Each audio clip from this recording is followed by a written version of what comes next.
ये आकाशवाणी रायपुर है। छत्तीसगढ़ी समाचार बुलेटिन के संग संगीता यादव के जय जोहार। अब सुनो आज के प्रमुख समाचार।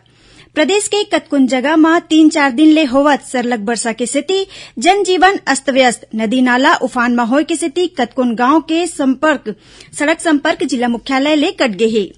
प्रदेश में 15 अगस्त ले 15 सितंबर तक विशेष अभियान चला के कोविड के पहली और दूसरा टीका के संग बूस्टर डोज लगाए जाही और भाई बहनी के पवित्र स्नेह और प्रेम के प्रतीक रक्षाबंधन काली मनाए जाही। ए मौका में रायपुर समेत प्रदेश के सबो जिला के बाजार मन में बड़ रौनक देखे जावत है। अब समाचार विस्तार ले। प्रदेश के कतकुन जगह में पाछू 3-4 दिन ले होवत सरलग बरसा के सेती जनजीवन अस्त व्यस्त हो गए है। नदी नाला उफान में होय के सेती कतकुन गांव के सड़क संपर्क जिला मुख्यालय ले कट गे है। बस्तर जिला में आज घलो बरसा के दौर जारी है। सावधानी ला देखत जिला कलेक्टर आज घलो जिला में चलत सबो निजी और सरकारी स्कूल मन में छुट्टी घोषित कर दे है। एती राजनांदगांव जिला में शिवनाथ नदी उफान में है और यहाँ के 3 बैराज मोंगरा, घुमरिया और सूखा नाला ले अब तक 62,000 क्यूसेक पानी छोड़े जा चुके हैं। अंबागढ़ चौकी ब्लॉक के महाराष्ट्र सीमा ले लगे गांव मन में बाढ़ के हालात बने हुए है। यहाँ खेत में लगे फसल ह घलो बुड़ गे है। दुर्ग जिला में पाछू करीबन 15 घंटा ले बरसा के सेती निचला इलाका और सड़क में पानी भर गे है। भिलाई के कतकुन जगह मन में नाली के गंदा पानी ह रद्दा ऊपर बोहात है। शहर के तीनों अंडरब्रिज और सिरसा गेट में घलो पानी भर गे है। उहे बेमेतरा जिला में घलो शिवनाथ, सकरी और हाफ नदी के संग आने नदी मन ह खतरा के निशान ले ऊपर बोहात है। एकर सेती कतकुन गांव के जिला मुख्यालय ले संपर्क टूट गे है। जिला के तेंदुभाठा गांव में बिजली गिरे ले खेत में काम करत एक झिन माई लोगिन के मौत हो गे। इही बीच कोरबा जिला में घलो सरलग बरसा के सेती जनजीवन प्रभावित होय है। हसदेव नदी ले जुड़े नहर के तटबंध आज भी न टूट गिस, जेखर ले तेज बहाव के संग पानी तीर तखार के रहैया इलाका मन में घुस गे है।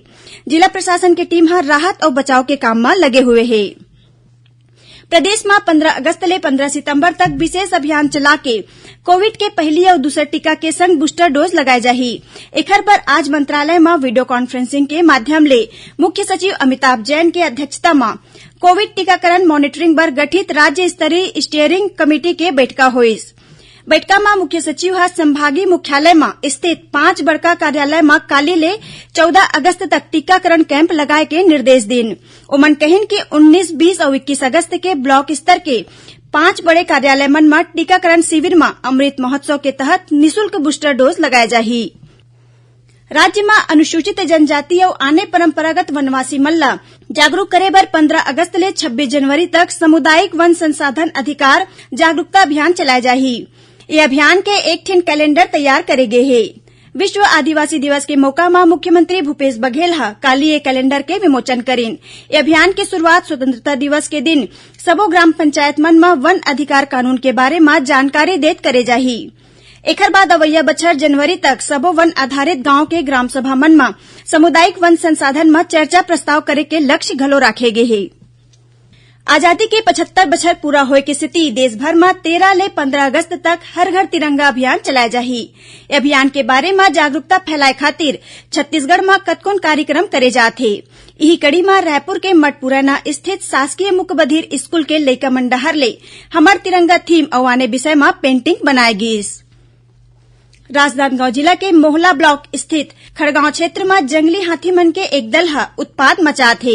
ए हाथी मन ह कुसमी वन परिक्षेत्र के करीबन 5 ठिन गांव में 15 ले ज्यादा घर मन में नुकसान पहुंचाइन और मांडरी दिघावाड़ी इलाका में केला के फसल ला घलो रौंद दिस। फिर वन अमला ह लोगन मन ला सतर्क करे के संगे संग हाथी मन के गतिविधियों पर नजर राखे हुए है।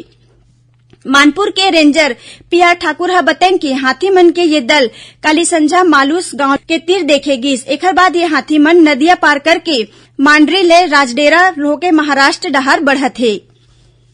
छत्तीसगढ़ी समाचार बुलेटिन आप मन आकाशवाणी रायपुर ले सुनत हव। छत्तीसगढ़ के खबर ले है आपकी वास्ता और खबर के विश्वसनीयता ले है हमार वास्ता। आकाशवाणी समाचार रायपुर के प्रादेशिक समाचार बुलेटिन के संगे संग हमार समसामयिक कार्यक्रम आप रेडियो के संग अपन मोबाइल में घलो सुन सकत हो। आकाशवाणी समाचार फेसबुक, ट्विटर और यूट्यूब में घलो हावय। हमार फेसबुक पेज हरे Chhattisgarh news on AIR, Twitter handle CGAIR news और हमार यूट्यूब चैनल हरे छत्तीसगढ़ AIR न्यूज। तो अब रेडियो के संगे संग आपके मोबाइल के माध्यम ले हम आप तक पहुंचत हन। छत्तीसगढ़ के हर खबर पर सुनत रहो आकाशवाणी समाचार। अब आघु बाढ़न बाचे समाचार को ती।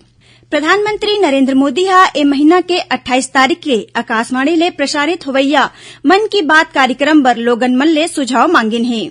प्रधानमंत्री हा कहिन हे कि आने आने विषय म ओमन ला भेजे गे सुझाव मन ला अवैया मन की बात कार्यक्रम म शामिल करे जाही। लोगन मन अपन विचार नमो ऐप और mygov.open फोरम म भेज सकत हे।